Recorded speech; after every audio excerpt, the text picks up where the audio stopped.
Buen día, profesor. Somos alumnos de la Universidad Politécnica de Atlautla, de quinto cuatrimestre de la carrera de Ingeniería Civil. Eh, vamos a, Estamos viendo la unidad 2, que son elementos sometidos a fuerza axial.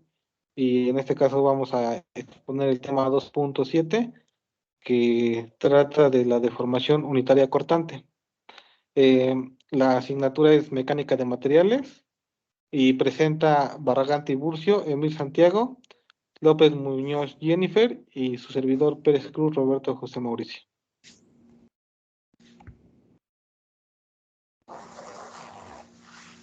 Bueno, lo primero que tenemos que saber y lo que nos preguntamos, ¿qué es una deformación unitaria cortante?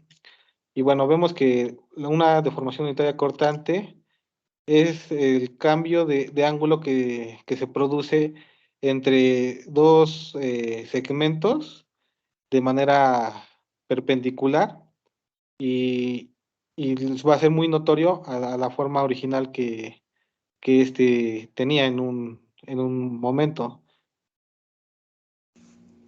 Sí, y sobre todo, bueno, la cuestión de por qué se llama deformación unitaria cortante. En este caso, estamos hablando de que pues la deformación unitaria puede ser expresada como la deformación que sufren los elementos estructurales en la cuestión de sus propiedades físicas, ya que tienden a cambiar tanto de forma como de dimensión. En esa cuestión, cuando se aplica una cortante, es decir, que se aplica un momento de torsión, entonces es por ello que nosotros aplicamos esta fórmula que plantea, pues se podría decir que este principio de la deformación unitaria cortante. En esta, pues podemos mencionar un poco sobre el por qué, debido a que en la deformación que haya en cierta estructura, se tiene que estudiar el cambio de medidas, ya sea desde el ángulo, entre dos pequeños segmentos, y pues esta línea originalmente tienen que ser perpendicular entre sí. Obviamente, pues al haber esa deformación, cambia la forma del cuerpo y asimismo pues se nota por la griega gamma y se mide en radianes esta deformación. Es entonces en donde encontramos que pues en relación de la deformación pues encontramos que estos elementos deben de ser perpendiculares entre sí y pues la cantidad geométrica va a ser cambiante.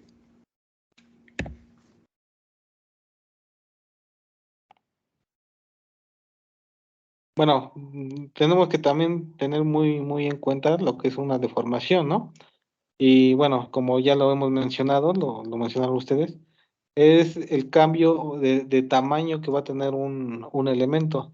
Por ejemplo, en un elemento estructural, cuando nosotros le sometemos alguna fuerza o le aplicamos alguna carga, eh, y también de las cargas externas que existen, eh, este tiende a tener una pequeña deformación que, bueno, no es muy percibible a lo mejor al ojo humano, ¿no? Pero de cierta forma esa deformación existe.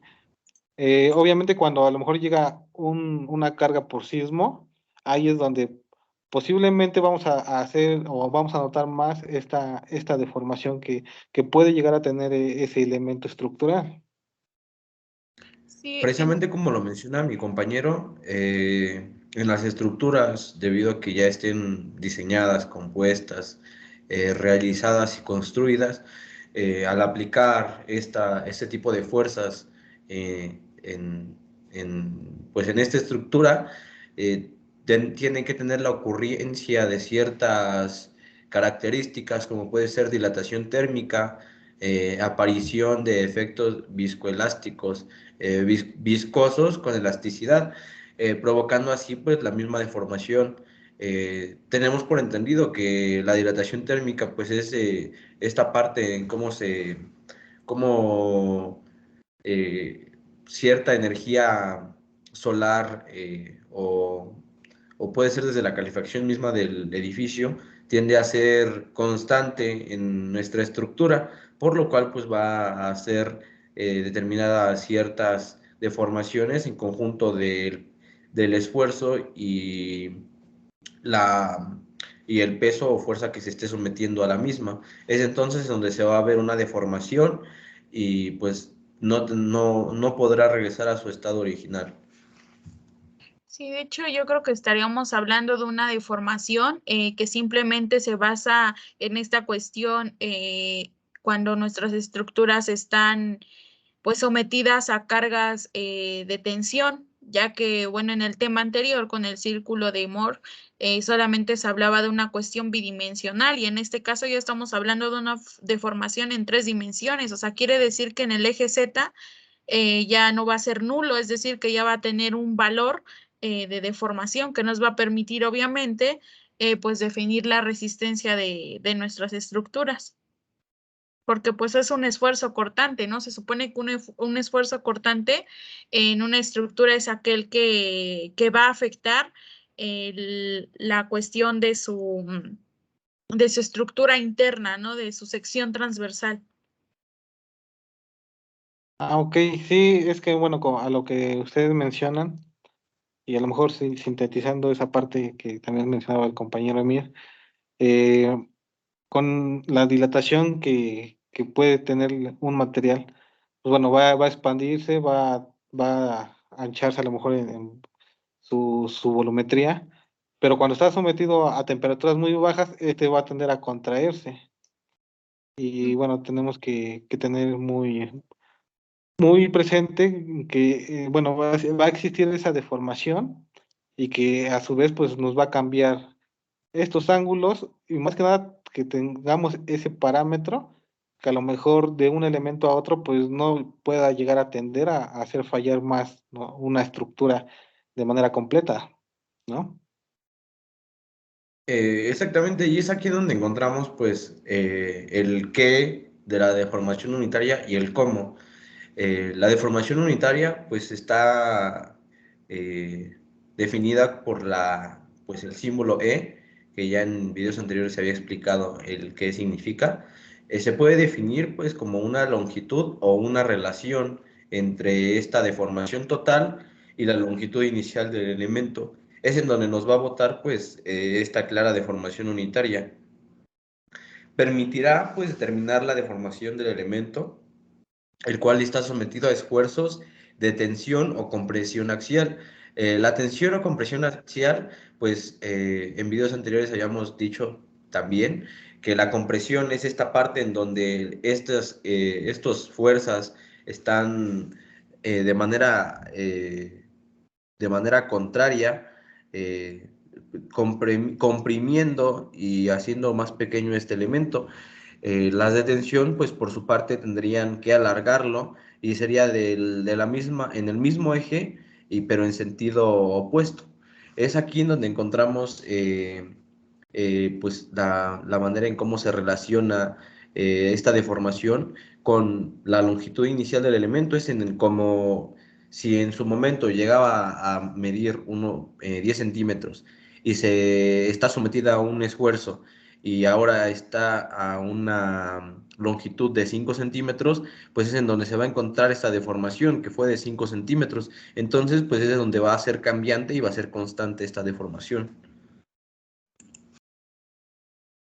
Sí, exacto. O sea, estamos hablando de que la mayoría de nuestros elementos estructurales, obviamente sometidos a sistemas de fuerzas, pues es obvio que van a sufrir una deformación. Sin embargo, a nosotros lo que nos interesa es saber cómo van a actuar estos sistemas de fuerzas, pero en la cuestión interna de nuestras estructuras. Ya sabemos que la cuestión interna involucra las propiedades de los materiales con los que fue pues fabricado nuestra estructura, nuestra pieza prefabricada que vamos a emplear en alguna obra civil.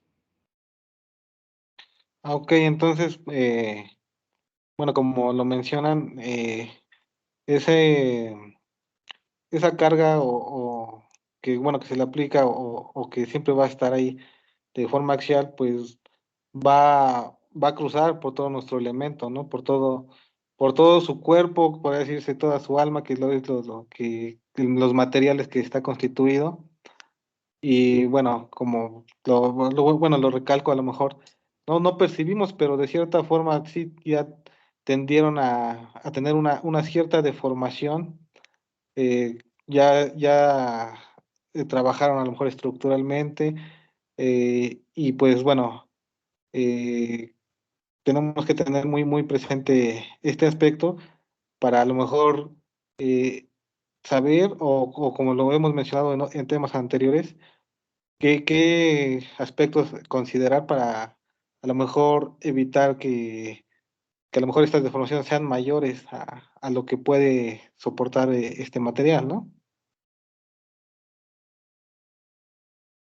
Sí, exacto. O sea, simplemente es la cuestión de esa sección transversal y sobre todo que sabemos que cuando nuestro material obviamente se le aplica una carga cortante, sabemos que su deformación no siempre es de manera uniforme, sino que se generan demasiadas cuestiones que tienen que ver con los ángulos. Entonces, pues sabemos que la cuestión de la trigonometría es un poco compleja, entonces es por ello que se aplican este tipo de métodos.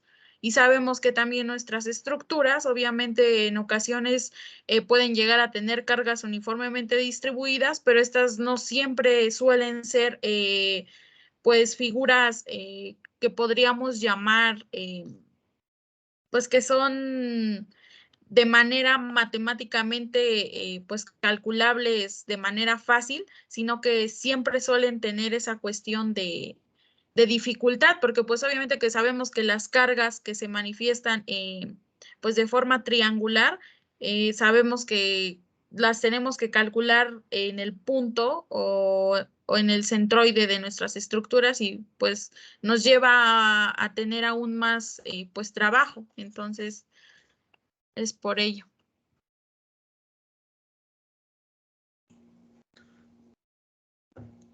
Pues ya en Bueno, manera de conclusión, sí, el continúa, compañero compañero. Roberto la va a dar.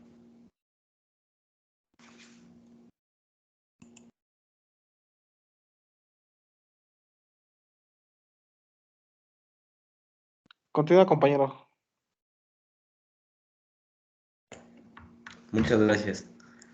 Lo que mencionaba es que en manera de conclusión acerca de el tema es en donde encontramos este tipo de esfuerzos eh, pues vistos en cierto rango o cierta viga o cierta construcción, en cómo van a perjudicar estos esfuerzos, ya sean axiales, de manera de tensión, compresión, y provocando así la deformación angular de una estructura. Es en donde pues tenemos que reforzar estas vigas, estos castillos, en manera de reducir pues esta deformación y provocar así pues una mejor infraestructura.